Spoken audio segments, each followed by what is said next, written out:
Selamat siang Bapak Ibu semua. Sungguh merupakan kehormatan untuk menjadi moderator di acara pidato mengenai politik luar negeri yang akan disampaikan oleh Bapak Prabowo Subianto sebagai calon presiden untuk pemilu tahun 2024-2029. Tidak perlu banyak perkenalan, cuma saya hanya ingin menyampaikan bahwa Pak Prabowo tentu saja memiliki pendidikan militer yang lengkap, alumni Akabri Angkatan Darat tahun 1974, juga menempuh pendidikan Special Forces Officer Course, Fort Benning, USA, 1981, Advanced Infantry Officer, 1985. Beliau juga baru saja menerbitkan buku Kepemimpinan Militer Indonesia yang saya rasa Bapak Ibu semua sudah mendapatkannya di koridor auditorium CSIS. Acara hari ini berlangsung dalam bahasa Indonesia, tetapi as you wish, if you wish to speak in English, silakan Pak Prabowo, tetapi juga Bapak Ibu semua yang ingin menyampaikan pertanyaan dalam bahasa Indonesia atau bahasa Inggris disediakan simultaneous translation. Without further ado, 30 menit waktu Pak Prabowo untuk menyampaikan pidato dan akan dilanjutkan tanya jawab. Floor is yours, Pak.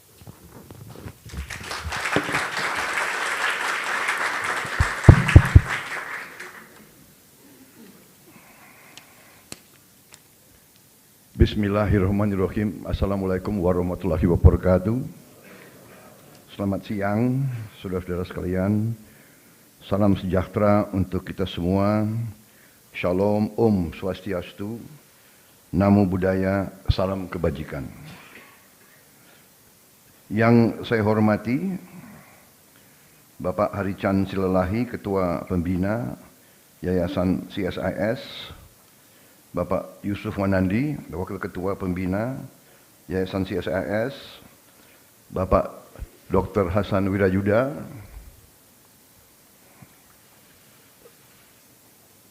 maaf Pak,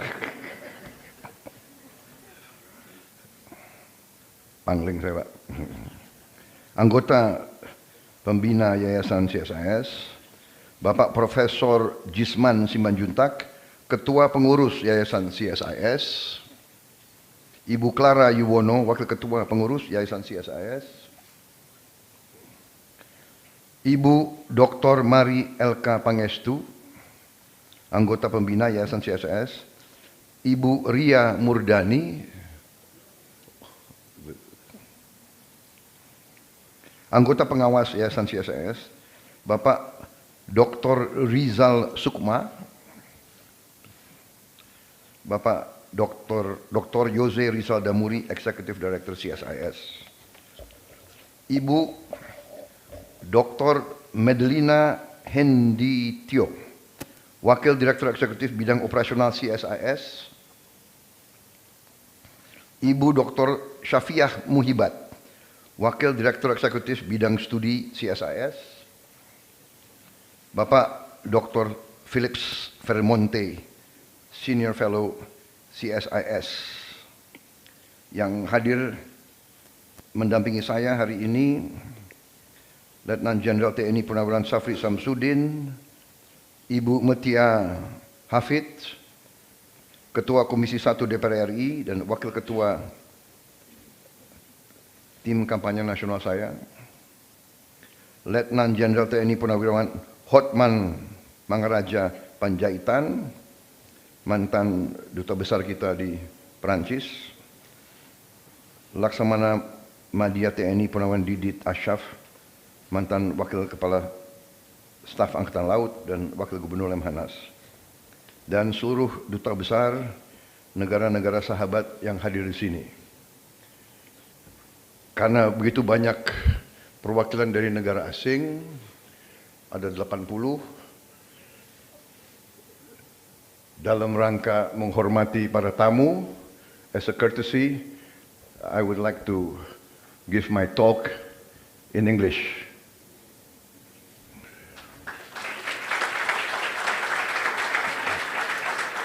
First of all, I would like to thank the CSIS for the great honor given to me.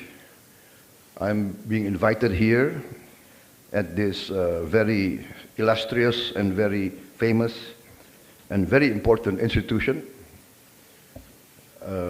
The history of CSIS I think can be considered as really a part of the recent history of Indonesia for the last 5 decades. Therefore, it's a great honor for me. And today I've been asked to talk about the direction and the strategy of our foreign policy. If in the event that I get the mandate from my people and I will form the next government, I think it could be of interest to see the direction and the strategy of the foreign policy that I will pursue. However, basically, I think all observers of Indonesia will realize that the tradition of Indonesia's foreign policy has been very, very clear. From the early days of our independence and our sovereignty, we have opted for an independent foreign policy guided by the principles of non-membership of any geopolitical bloc. Our tradition in foreign policy has always been non-aligned. We do not wish to be part of any geopolitical bloc. And this tradition, I think I am committed to continue and to pursue, because it is not only in our tradition, it is the wish of the majority of the Indonesian people, and more importantly, it's in our national interest.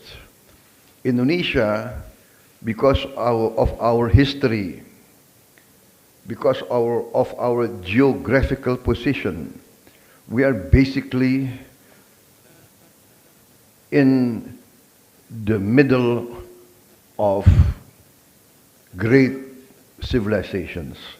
We are at the crossroads of great civilizations. We have been the crossroads for many, many centuries. Even now, we are in the middle of very important trading routes, strategic waterways. We are, I think, maybe the second or the third longest coastline in the world. We depend on trade. We have always depended on trade from our early existence as independent sultanates, principalities, etc.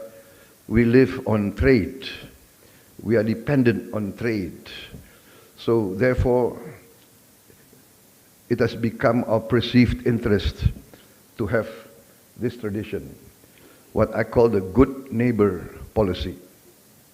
We want to maintain a policy of good neighborliness in our region and also in the world.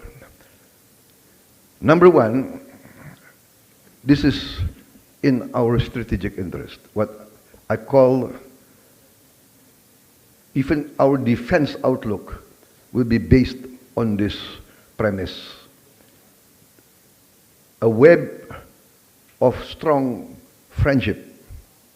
This web of strong friendship will actually be our strongest pillar of foreign policy and, in the end, also our defense policy.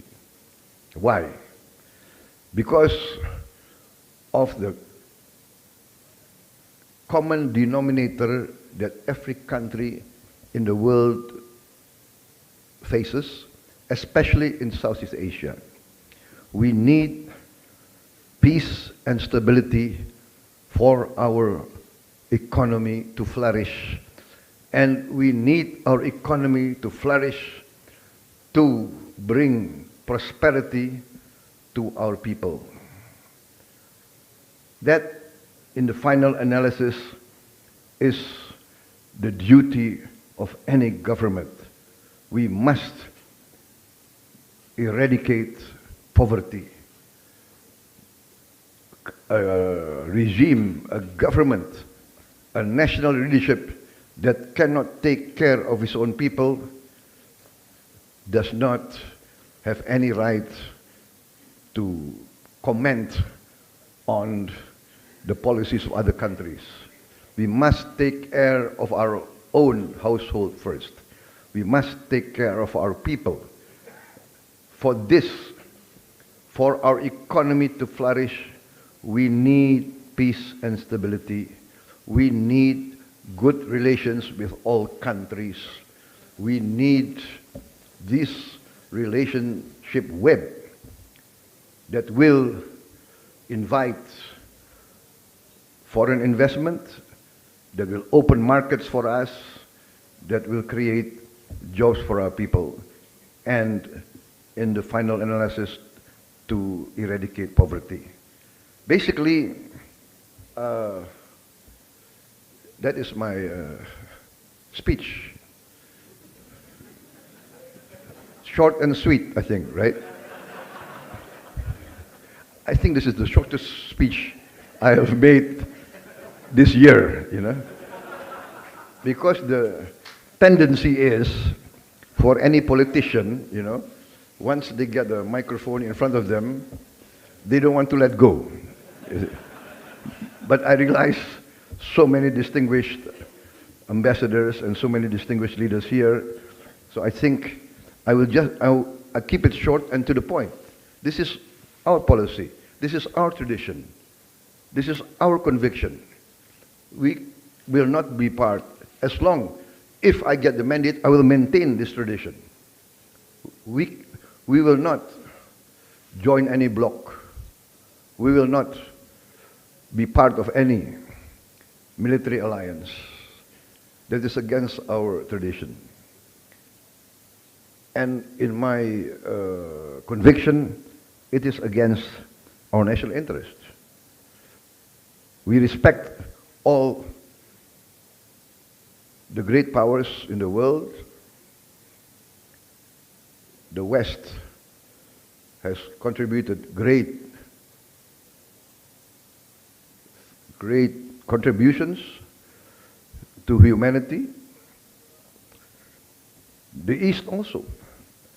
China has been a great civilization for thousands of years. Basically, it is the oldest human civilization in recorded history. India also. All the other powers. Russia, we respect. Russia has been a good friend of Indonesia.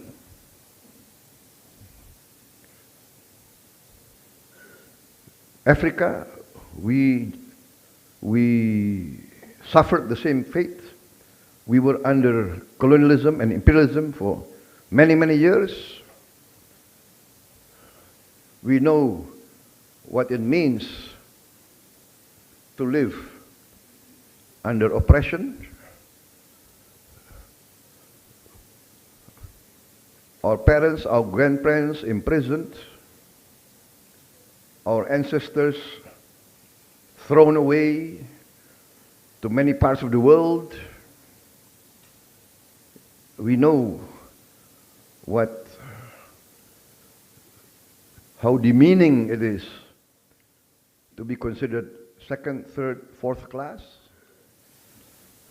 I, as a young man, I myself saw the signs outside swimming pools in Jakarta. It was in the wall, yeah, dipahat di marmer. It was what do you call it? Engraved in the marble, you know, and it said, verboden voorhonden en inlander. I saw with my own eyes.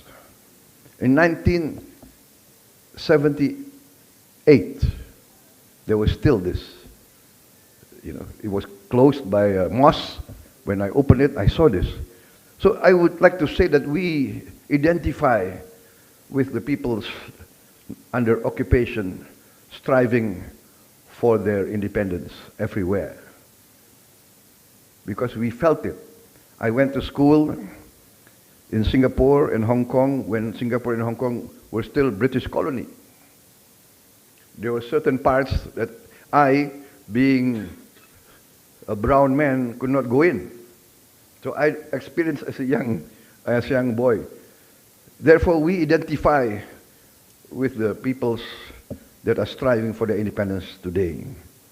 However, that is the beauty of the Indonesian people and culture. We don't hold grudges. We have no enmity.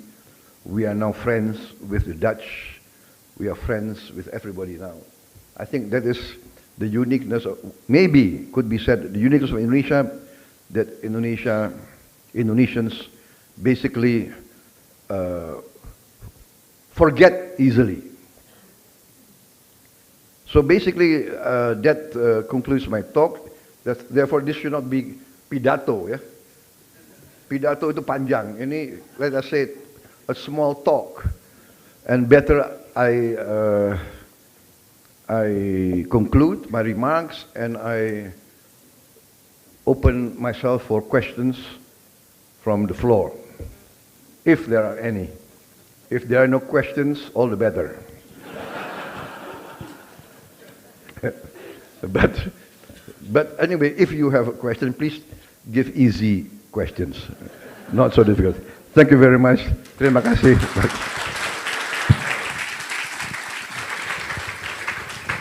Terima kasih, Bapak Prabowo. Now you give me a hard job to do because we are allotted not half an hour, so I have to fill in. Thank you for, I think, a very short but deep speech on the future of Indonesia's foreign policy under a Prabowo administration. If I may, before we open the Q&A, I'm going to use my power. Probably this is my only time to have power over you, Pak.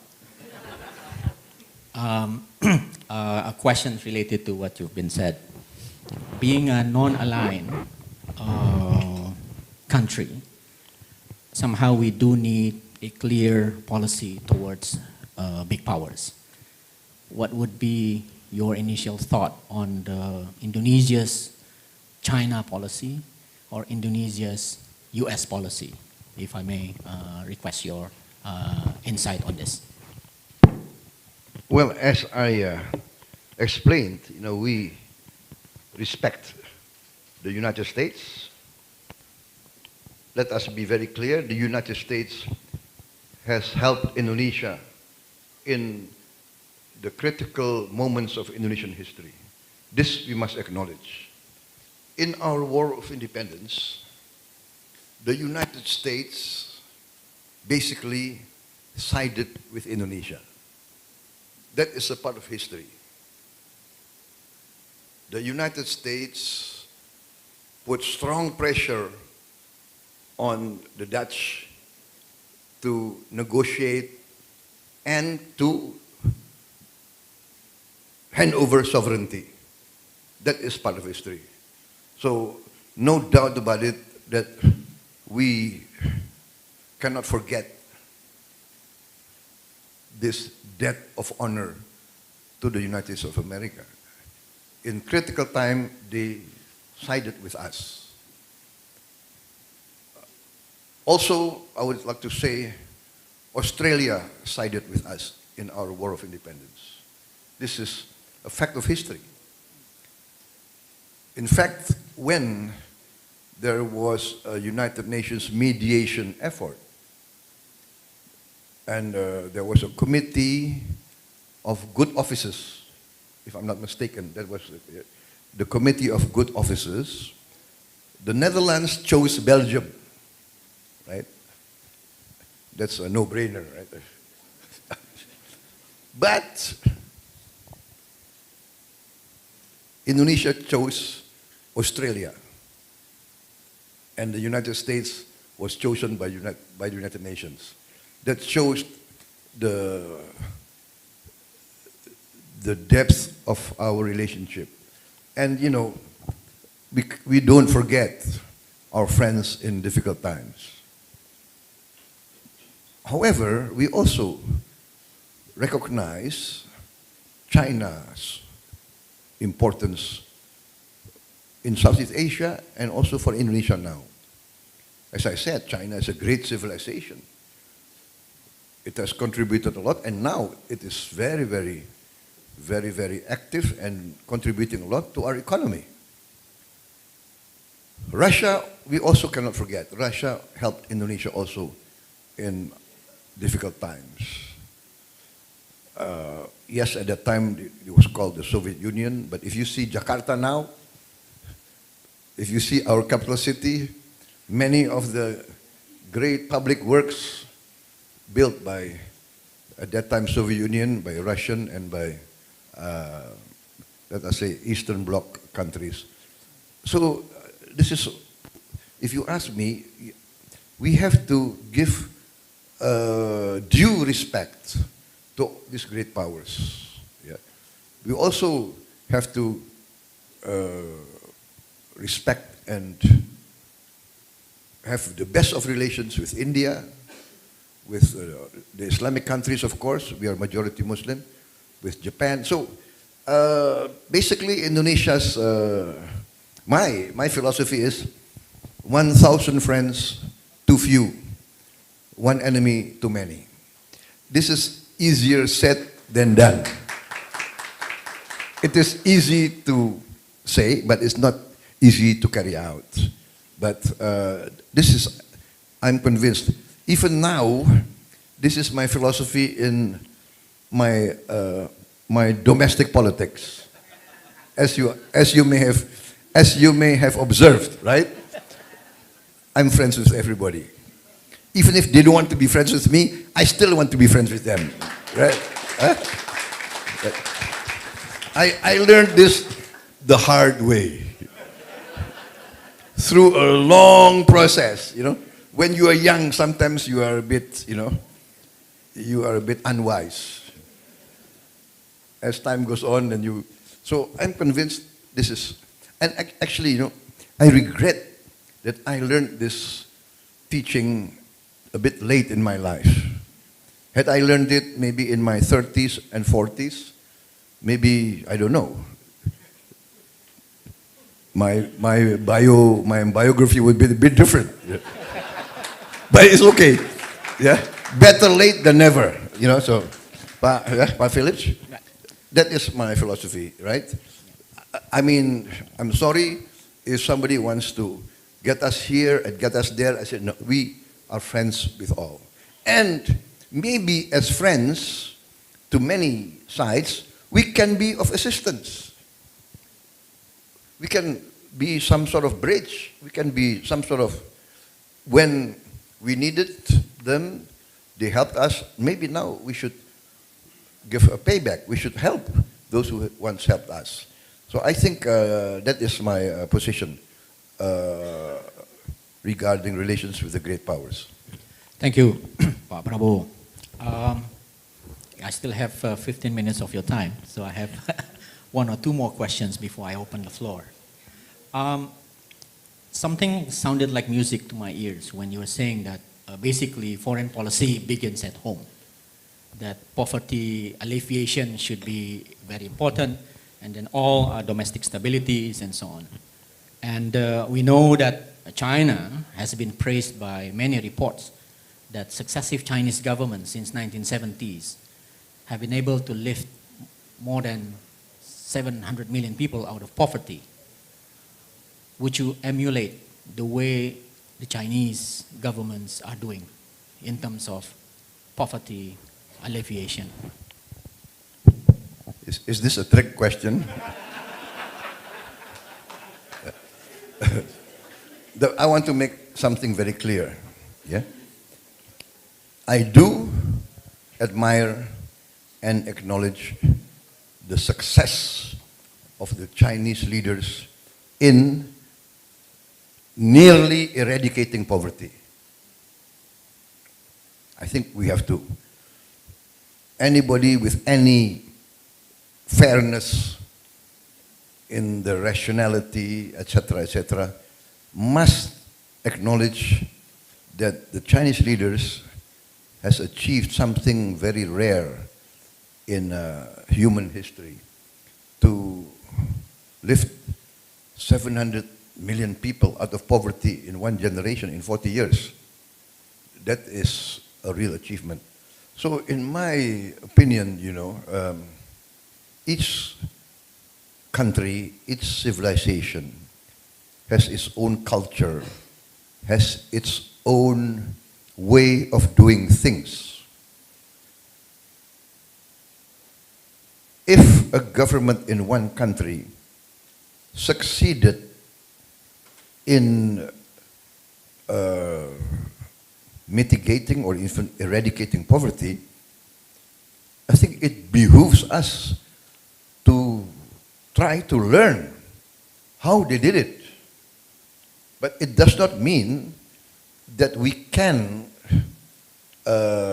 copy their methods.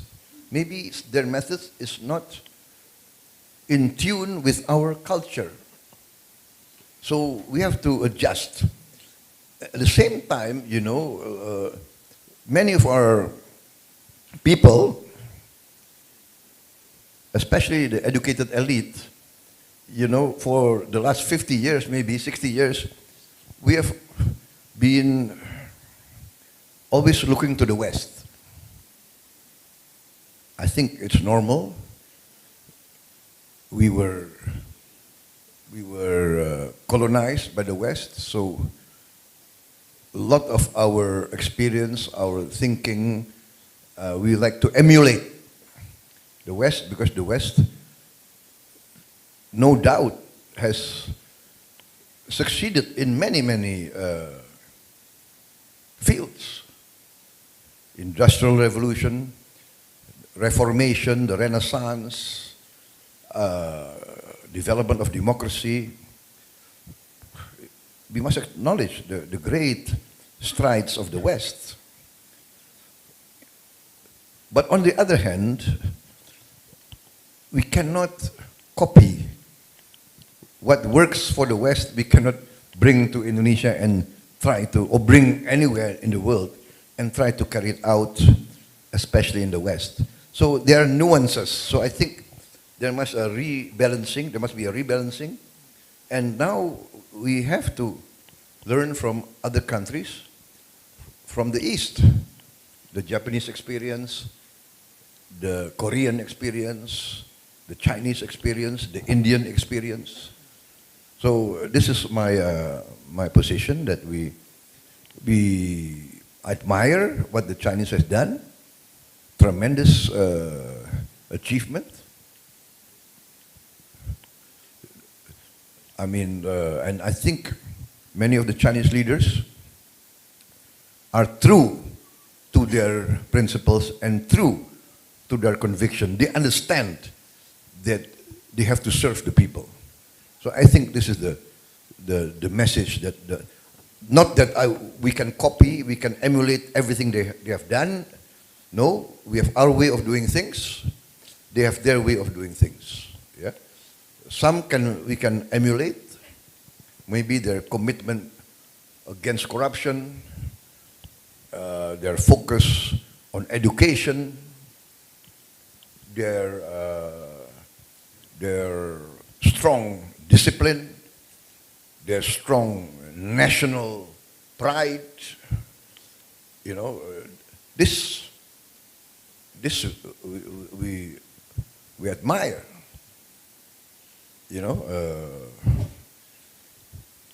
If you go to a Chinese high school, you will find out they spend many, many hours in the school. They go home maybe 9 o'clock at night. So this type of dedication, this type of commitment. It's something that it behooves us to study and to try to adopt some of the best practices. Thank you. Thank you. Please give a round of applause to Pak Prabowo's response to the two questions. Now, I think I'm going to ask our former foreign minister, Pak Hassan Wirayuda, the honor to ask a question. Silakan Pak Hassan.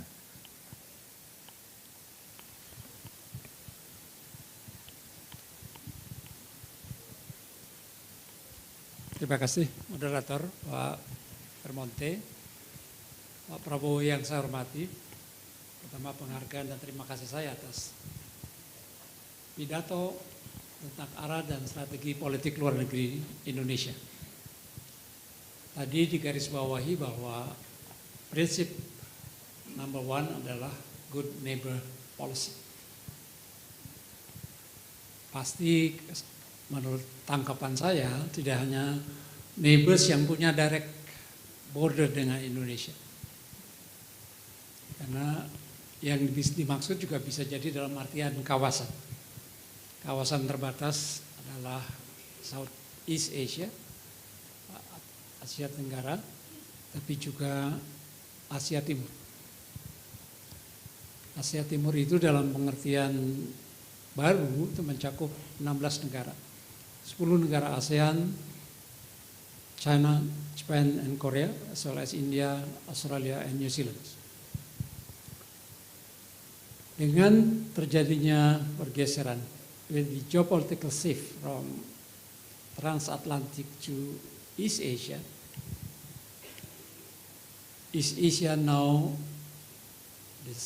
the region of the 21st century. We are in the very center of the world now. We are no longer in the periphery like during 40 years of Cold War. Of course, being the center of the world and the intensive cooperation that we have been developing, in particular on economic cooperations, the century of Asia offers many good opportunities. Intra-ASEAN trade, rather intra-East Asian trade, intra-East Asian investment has been always on the rising since, say, year 2000. Prabowo underlines the importance of trade to many countries. Last year, our bilateral trade with China reached $169 billion. Not to mention with Singapore, with Malaysia, with Japan, Korea, and others. So, but this Asian century also offers potential conflicts. The existing conflicts might develop into an open conflicts, in particular between the two superpowers. The problem is that not only that they are, the United States sees China as their strategic competitor, meaning competition in many different areas, not just trade war like what President Trump used to claim, but in many different areas. And the problem between the two is that there's been a lack of direct communications and dialogues. Of course, we appreciate that President Xi Jinping will be meeting with President Biden and Foreign Minister of China visited Washington, met with his counterpart. But still, the danger of no direct communication and dialogue, as Henry Kissinger, Dr. Kissinger said, that there is great potential of tensions, local conflicts could develop into an open conflicts. So, I wish that Pak Prabowo would elaborate. How do you see this development in our regions, and how you develop your policy, foreign policy, with regard to our kawasan regions of Asia, and now also popularly called as Indo-Pacific. Thank you, Pak Prabowo.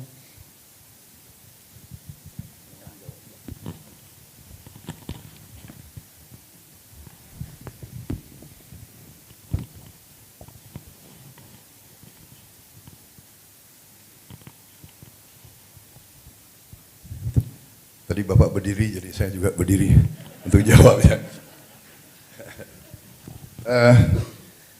Yes, the competition, the rivalry between two great powers is a matter of concern for us. And these rivalries has been occurring during the long history of mankind. There will always be one power who will feel threatened by the rise of a new great power, and this is the history of mankind. And sad to say that in the history of mankind, a lot of these competitions ended in open war. So this is something that is of concern to us. I think there was some good research made by a historian, I think, Graham Allison, if I'm not mistaken, he made some sort of study of the great rivalries,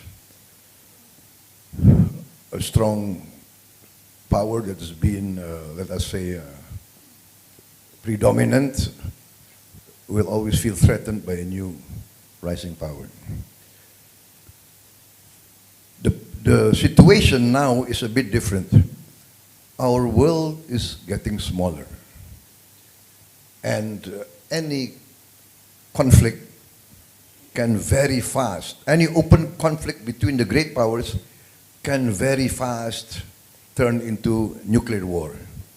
And in nuclear war, I think the destruction and the suffering will be on a scale that we have never seen before, and that is considered mutual assured destruction. So I am an optimist. I believe that the leaders of these great superpowers are cognizant of their duty to their people and to humanity. I think that in the end, these leaders will rise to the occasion, and I think we are seeing steps towards that event. We see the Australian Prime Minister meeting the Chinese leaders. We see the American President will be meeting the President of the PRC. So these steps are really showing us that they realize the great risk that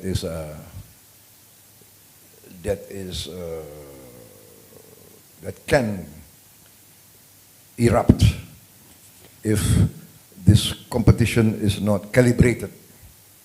So I'm a bit optimistic. I think because any open conflict will result in all sides suffering. And as a former military man, when we have these simulations and let us say war games, we can calculate. And if the advantage is not commensurate with the loss, I think a rational leader will want to avoid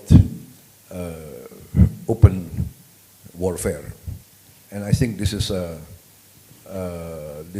the way of the world now. So I am hopeful that with these meetings and the competition will be there, and why not? Competition is good, but competition should not deteriorate into a zero-sum game. So, Pak Hassan Wirajuda, I think I'm a bit more optimistic now, I think. And I think my instincts have shown to be a bit correct in many parts of the world, that we, the people of the world, would like collaboration, not conflict. And I think this is the trend of the world. We are so small now, the planet is getting smaller. We have problems with climate change. For us in this part of the world, climate change is not something theoretical. Many of our people are losing their land, losing their homes because of the rising sea. And any government of Indonesia must address this clear and present danger of the environment, of climate. We have so many problems facing us. And so therefore, I think our stand is, our direction is very clear and very, very appropriate. 1,000 friends too few, one enemy too many, collaboration, cooperation, good neighbor, and let us seek prosperity for all. Let us maintain peace. I was a former soldier. I know what fighting means. The innocent will always suffer. For some, collateral damage is what do you call it? Is a term. I have seen collateral damage. The innocent will suffer. And therefore, I'm even more convinced that we must do all our utmost to avoid any inclination to solve political problems through military means. Thank you. Thank you, Pak Prabowo. Now, we are in the election mood, so I see those on the right-hand side have more in numbers, so I start with those who are on the right-hand side. If there's any questions from the right-hand side of us. Anyone? Yes, I see His Excellency, Ambassador of Japan. Excellency, please.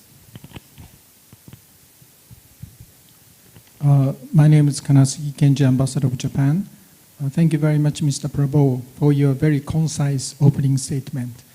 My question is economic diplomacy.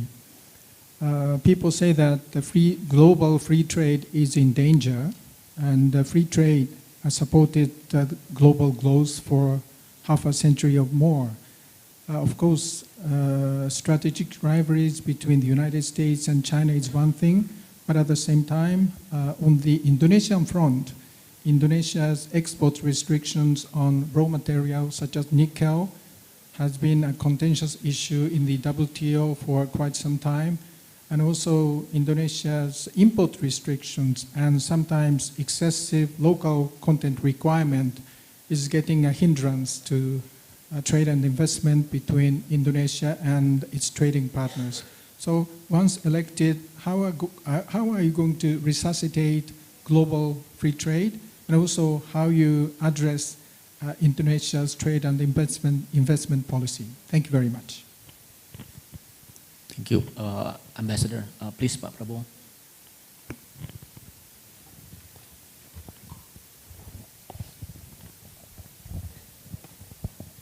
Thank you, Your Excellency. Yes, in principle, we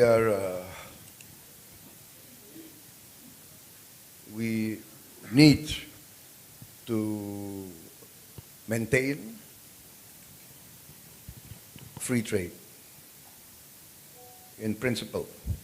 But there's another principle that's very important for us, and that's the principle of equal playing field. the principle of fairness. So, regarding raw materials, we feel that it's our right, the right of our people, to want to be as advanced as you, as Japan. We want to be an industrial country. We want to produce sophisticated goods. We are open for trade, but we feel that, we want our people also not to have always minimum wage. A lot of our people live on less than $2 a day. Some maybe less than $1 a day. A lot of our people cannot get jobs. Many of our children are malnourished. We have stunting. A 10-year-old boy, the physical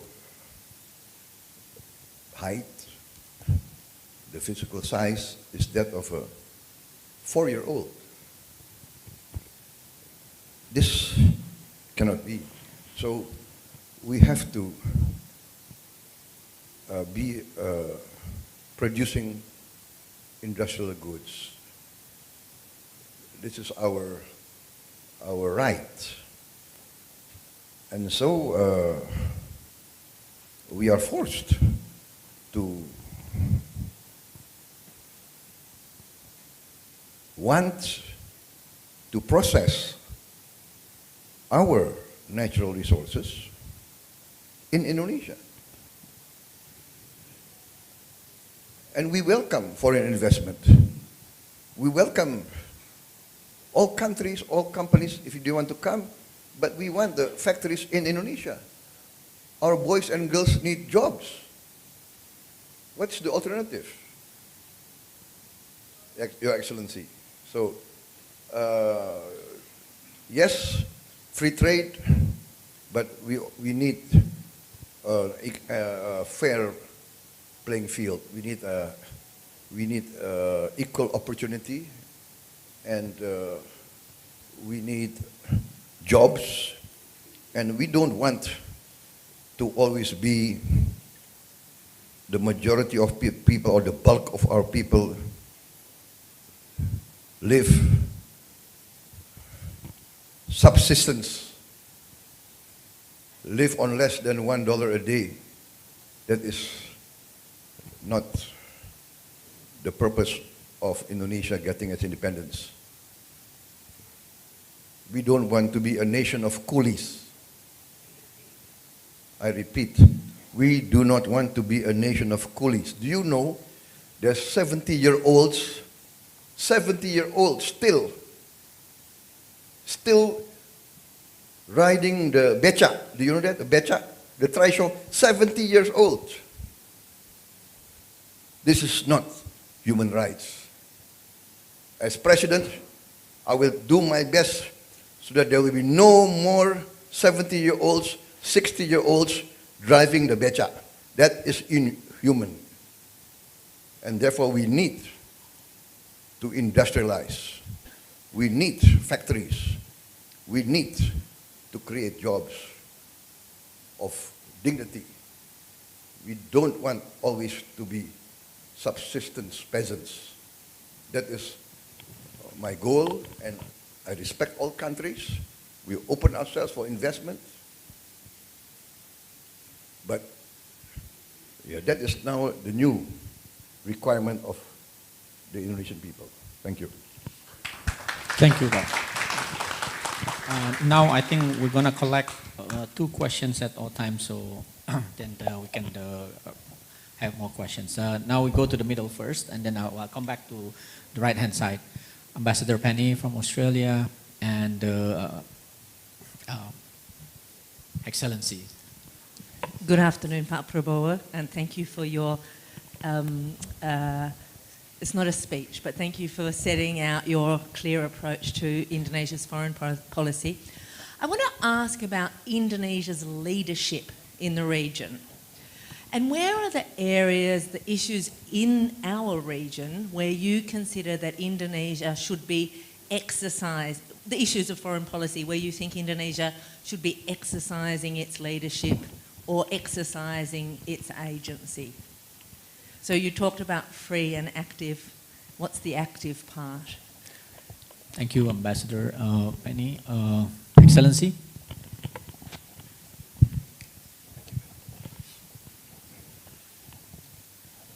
My name is Benedetto Latteri. I'm the Italian ambassador. Thank you for your introduction, Mr. Minister. My question is more or less the same like the Australian colleague. Which is your attitude towards European Union?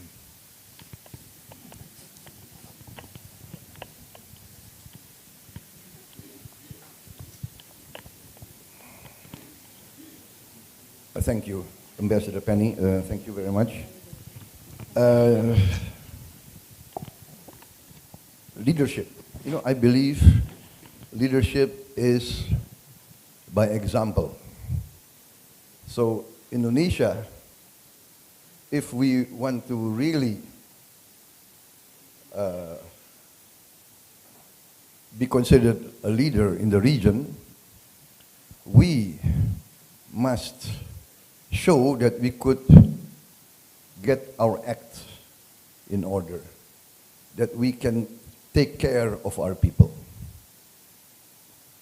If we cannot take care of our people, how can we claim a position of leadership? So therefore, my priority is to mitigate, or even we have to be daring, we have to eradicate poverty. I think I'm very lucky because if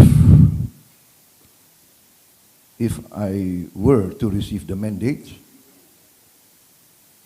next year, I will be continuing 10 years of, I would say, successful economic management by President Joko Widodo and his administration. The parameters, the figures are very, very clear. On many, many sectors, the number of kilometers of highways built, the number of dams built, the number of airports built, the number of ports built, the number of roads built, the recipients of a lot of government assistance. We have become basically a welfare state. We are taking care of our poor and our weak. Are we satisfied? No. Do we have to do better? Yes. Is there corruption? Yes. Is there leakage? Yes. We must address that. Our education system has to be improved. Yes. And so that's my answer. And when you ask what's the active part, we will always be active in pushing for promoting dialogue, peace, negotiation. We always will be consistent. We always will try to push for compromise in all matters. That's our active part.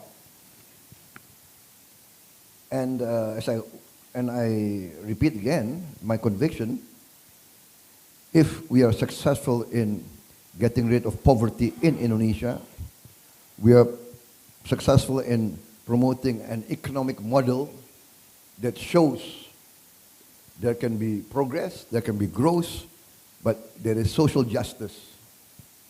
There is equal opportunity for everybody. that I think we will attain a position of leadership. Even now, we are surprised. Many African countries now look Indonesia as another alternative. I've gotten requests from counterparts in Africa. They want to send their officers, their cadets, their soldiers to be trained in Indonesia. They want to buy our equipment, etc., etc. They see another alternative. They see another rising example. And they see that we have the same experience as them. We have our share. We had our share. We were colonized for many years. We have our share of insurrections. We have our share of civil wars, of separatists. They are experiencing that now. But we can overcome by negotiation, by collaboration, by compromise. So sometimes it's very funny that we have solved many of our problems by negotiation, by compromise. So that's my answer to Ambassador Penny and to the Italian ambassador. What is my view about the European Union? Excellency, I want to tell you something. Most of the Indonesian elite leaders have been educated in the West. If you see the present cabinet, you can see many of our leaders have been educated in the West. Military leaders, civilian leaders, economic leaders, business leaders, political leaders of every, let us say, of every spectrum in the political field. We have Islamic leaders that went to school in Chicago, right? We have business leaders. They all went to Western. So there is a sympathy, there is an affinity, there is an admiration for the European Union. I used to joke to my friends and colleagues, you know, the problem is not with us. The problem is with you. With the European Union. You know what I would say? We love the European Union. We love Europe. The problem is Europe doesn't love us.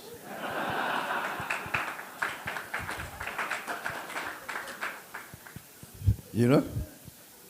Europe doesn't even know Indonesia. They only know Bali. You know? So that's it. We admire you. We admire the Renaissance. Yeah? If you ask a 5-year-old Indonesian, you know, where do you want to go? They always say, I want to go to. You know, the first choice of many 5-year-old Indonesians, you know, to be very frank, the first choice, of course, I want to go to America. That's what. There is this goodwill, you know. But what I'm afraid, this is what I'm afraid, as a friend. You know, I grew up in Europe. Maybe I know European history maybe better than many Europeans. Maybe. But what I'm saying is this. What I'm afraid of is that Europe will lose your moral leadership. Because, let me be very frank to you, you know the talk between the South leaders, the talk between us, they say the West has double standards. The West teaches us democracy. The West teaches us human rights. But the West has different standards. And you know, this will be very critical. I'm saying this as a friend. I'm afraid the West will lose your moral leadership. Because the last 100 years, we all are in awe. The last 200, 300 years, we are in awe with your strive, with your achievements. And also, yes, your philosophies. Justice, equality before the law, human rights. We admire that and we emulate. We try to emulate, right? CSIS, one of the strongest pro-Western institution in Indonesia. Am I correct? Pak Yusuf? Yeah? Right? I want to be very frank. Right? Yeah. When I was in the army, they always criticize me, you know that? Right? I'm sorry, I'm not a real politician, you know that? That's why I talk like this, right? We admire you. Seriously. But that's why I say, you know, we love Europe, but Europeans maybe don't love us. You know? So, and then I'm as a friend, I'm saying that please be careful.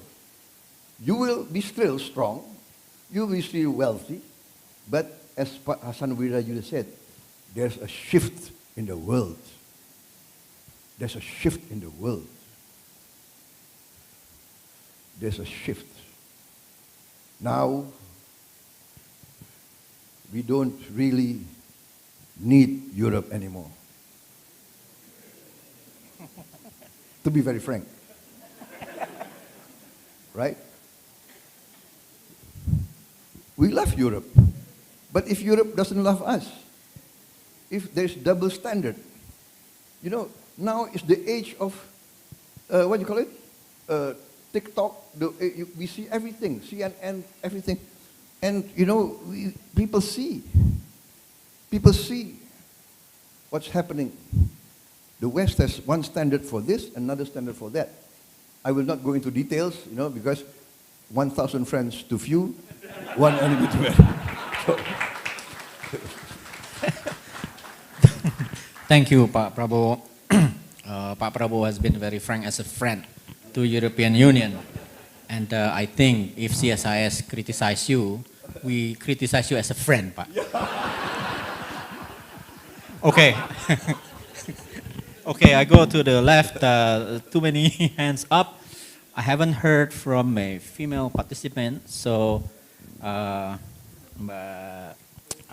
you, yeah. And then the gentleman in the front. I'll come back. We have plenty of time, and I heard Pak Prabowo would like to extend this discussion until tomorrow morning, right? No? All right, Mbak Ivia, please. Please identify yourself so Pak Prabowo would know. Thank you, Pak Philips. Good afternoon, Pak Prabowo, Yulia Jarot Supatmo, RTV. Question is simple. We talked about it while we were listening. Yulia Supatmo. My colleague and I whispered about it while you were presenting your talk. So this is a bit of a follow-up question to Ambassador Penny. But basically, our question is,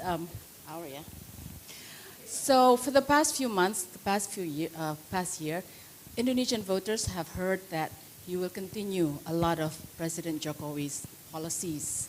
So our question is, does this also apply in terms of foreign policy? And you already mentioned in your short talk that mostly yes. However, maybe we would like a more elaboration. Will you also approach diplomacy the same way that President Jokowi did, in terms of more focus on trade, as opposed to maybe a more assertive role for Indonesia in non-trade and economic issues? You already touched on Indonesia's role in your presidency as a regional power. You will focus first on domestic affairs. However, there are a lot of regional conflicts or issues that may require a stronger leadership role, perhaps from Indonesia, particularly as a member of ASEAN. So maybe we'd like to hear, in your administration, what will that look like Thank you. Thank you. Gentleman in the front.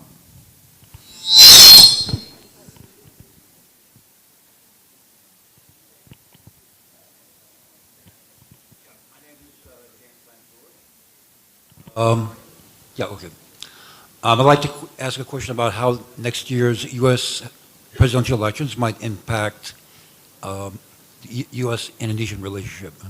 As you know, when Joe Biden won in 2020, there was a collective sigh of relief throughout the region. And then came Donald Trump, right? Back in the polls now. Who could win in next year's elections? So my question is, can you work with Donald Trump? Thank you, Pak. So, please, Pak Prabowo. Can I answer Mr. Van Zorge first? Because that's very easy. Right? I am ready to work with anybody that is lawfully elected by the American people. Right?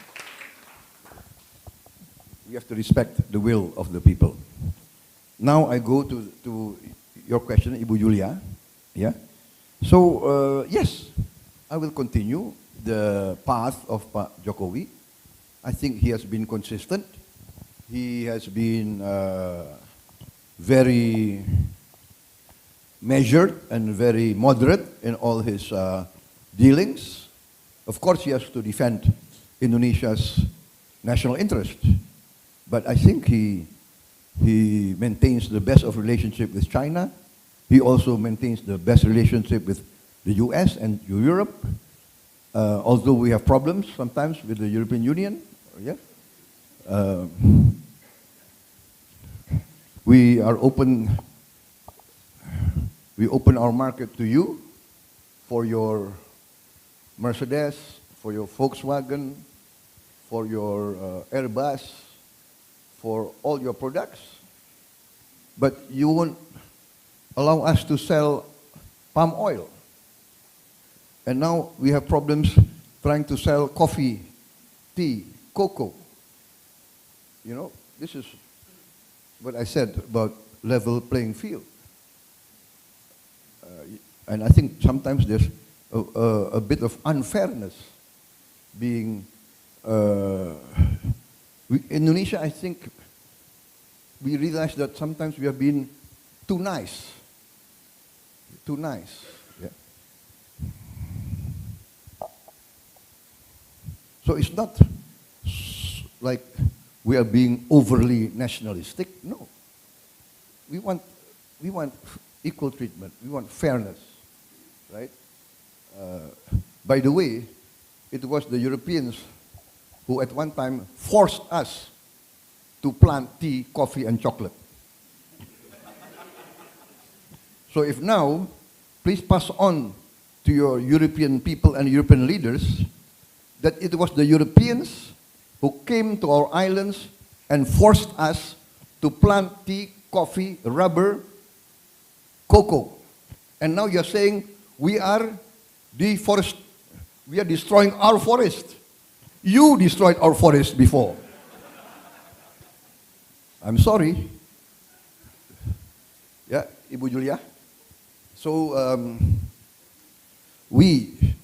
I will continue. I will continue dialogue. I will continue collaboration. I don't want protectionism, but I want equal playing field. Saya kira itu, Ibu Julia. Terima kasih. Thank you, Pak Prabowo. Before I go back to the right-hand side, I'd like to ask Ibu Mari Pangestu to ask a question.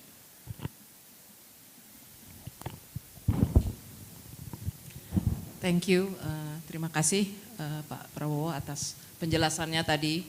Sudah banyak yang disampaikan. Mungkin ini sekedar follow up question. You said that we are not non-aligned. We also want to be friends with everybody.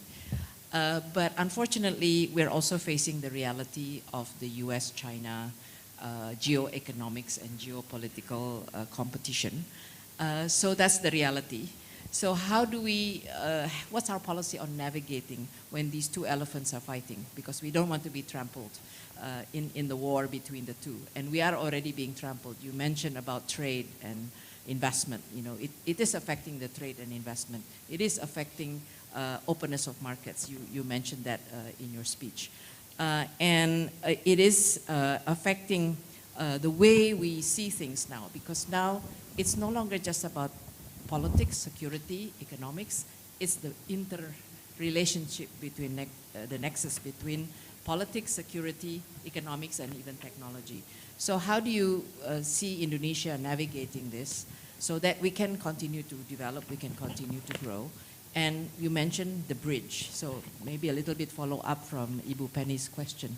What should Indonesia do to be a bridge? Since we are friends with everybody, how do we be a bridge? How do we use Southeast Asia? How do we use ASEAN? How do we become heard, either as Indonesia as a middle power, or Indonesia with ASEAN and East Asia, whether economically or, I think it has to be together, yeah, what we call a comprehensive security approach, which is really combining the economic issue, the security issue, as well as the technology issue. This is now all interrelated. As you know, economic instruments are being used for security purposes. And we want level playing field, as you said. So how do you think ASEAN can play a role, and East Asia more widely?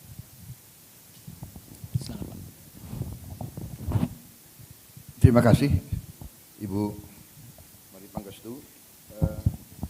Once again, I would like to emphasize and to reiterate that we must remain in our traditional stance. Non-aligned, non-bloc, non-member of any military alliance.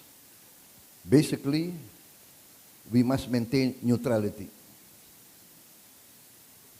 We respect all the powers. We want to maintain the good relations between all powers, and this, in the history of international politics, to choose to be neutral is always difficult. But the tradition of many countries is to choose neutrality. I would give the example, for instance, of Switzerland, of Sweden at one time, until recently, of Austria until today,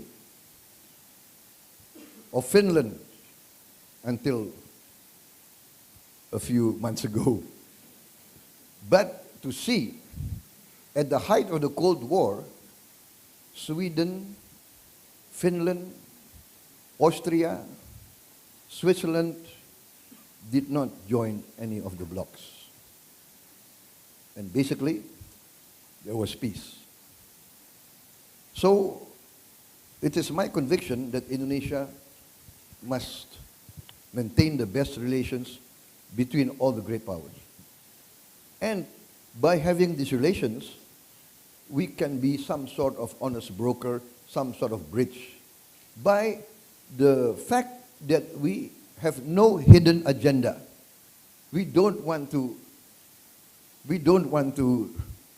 harm anybody by joining this, by joining that. But there's always a risk, because you know the easy way is to join a military bloc.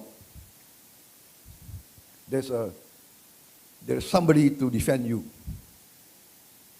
For a small country, for a weak country, it is normal to look for a patron, to look for a strong umbrella. To be neutral, you're on your own.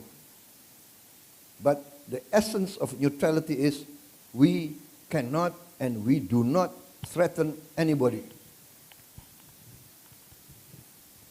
We have no aspiration outside of Indonesia.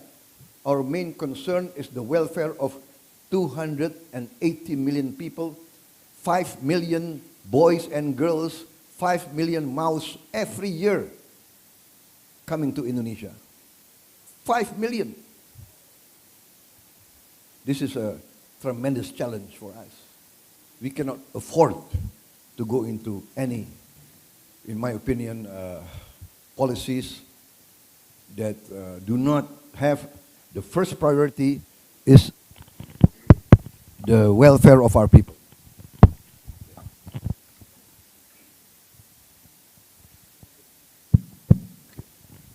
Saya kira itu, Ibu Pangestu. Thank you, Ibu Mari. I'll ask around the lady in the front and the gentleman at the back. Is that, I think it's Andrew at the back. Good afternoon, Excellency Prabowo. That's my honor to see you here. I just wanted to know about the balance between your domestic policies and your international policies. Do you believe in equality of these two policies or not? And with all respect, I have another question. Could I ask? Choose one. Just one. Oh, please, okay, Pak Prabowo said so. Would you please tell us about your policies toward West Asia, especially toward Palestine issue? During one month ago, all of us saw your country's strong stances toward Palestine issue. Would you please tell us about your policy toward Palestine? Thank you so much. Thank you. Thank you. So you asked about the balance between my domestic policy and my international policy. I think this is interrelated. As I said, the more successful that we can improve the life of our people, to get rid of poverty, improve the quality of life of our people, the more stature, the more we will be respected internationally. So that is the relationship. In the meantime, we are still active. We participate in the United Nations. We are one of the strongest contributors for peacekeeping. I think we are top 5 or top 8 in the world to contribute peacekeeping operations. We are active in the Organization of the Islamic Countries.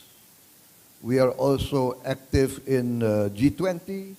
We are active in many, many international forums. So we will be active. We will do our best to contribute, whatever we can to contribute. About Palestine, I think Indonesia's policy is very, very clear.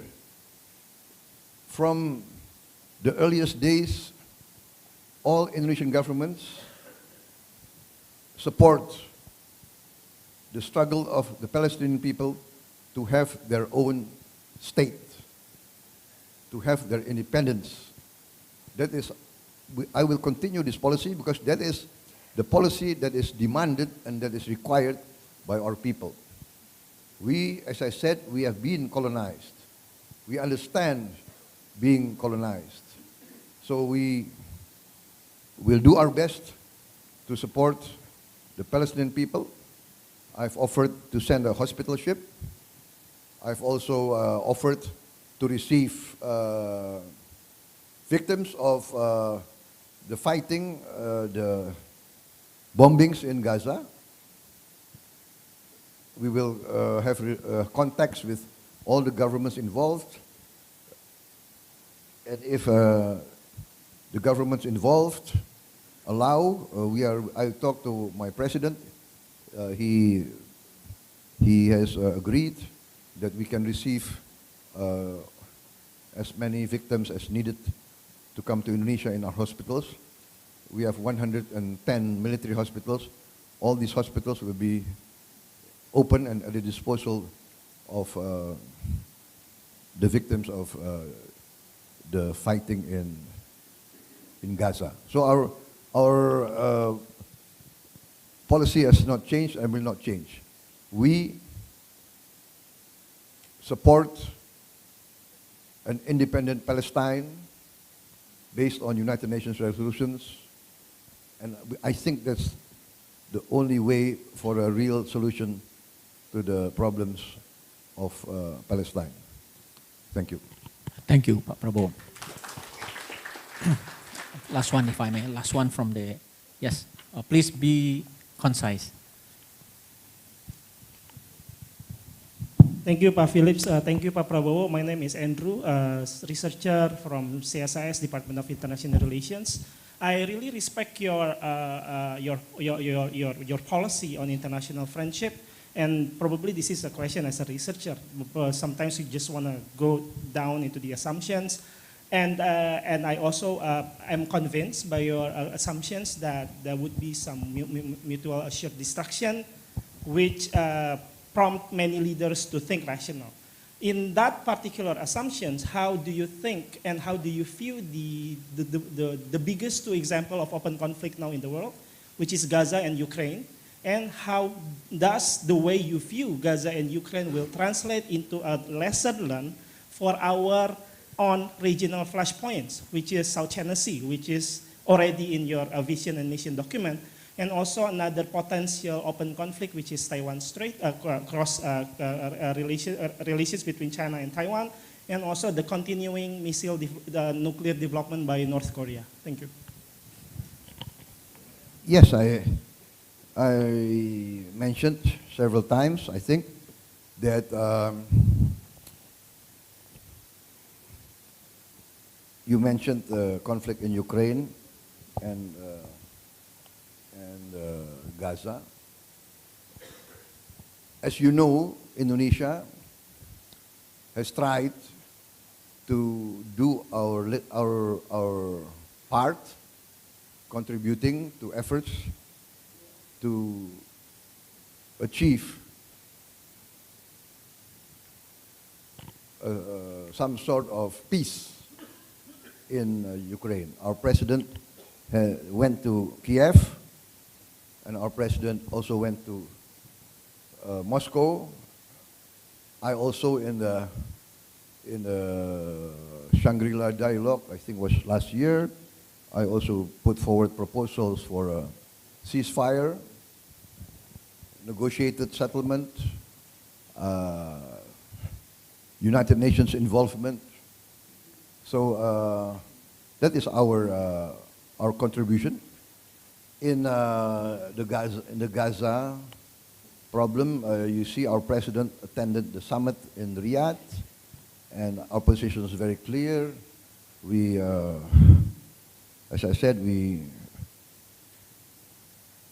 urge immediately ceasefire, and we are of the opinion that there must be a political solution that will really solve the problem, and the political solution must end in a independent, viable state of Palestine.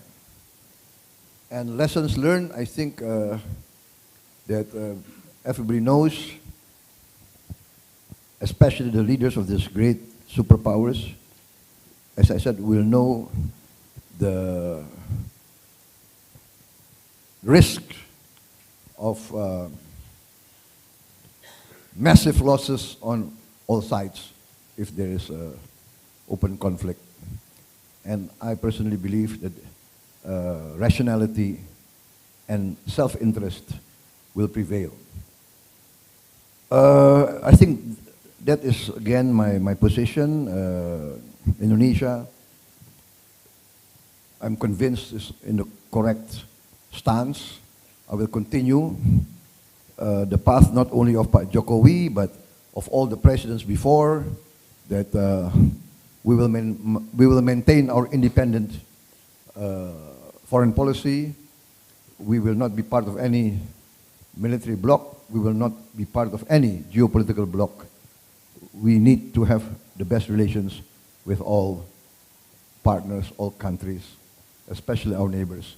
Neighbors, regional neighbors, and direct neighbors. Saya kira itu jawaban saya. Terima kasih Pak hadir di sini, Pak Harican. Terima kasih. Thank you, Pak. I think we've come to kind of the end of the time because Pak Prabowo, I think, must be very, very busy. Please give Pak Prabowo rounds of applause. Now, before we close, this is a friendly question. Your video dancing went viral.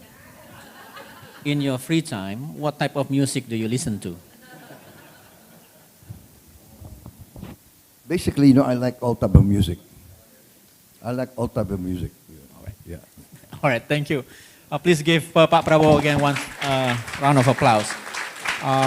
Thank you very much for your participation and questions. I think we've heard sharp, concise framework of what would a Prabowo Subianto foreign policy would look like if Pak Prabowo get elected in the election 2024. I return now the microphone to MC. Thank you. Thank you so much Bapak Prabowo Subianto and also Bapak Philips Vermonte. And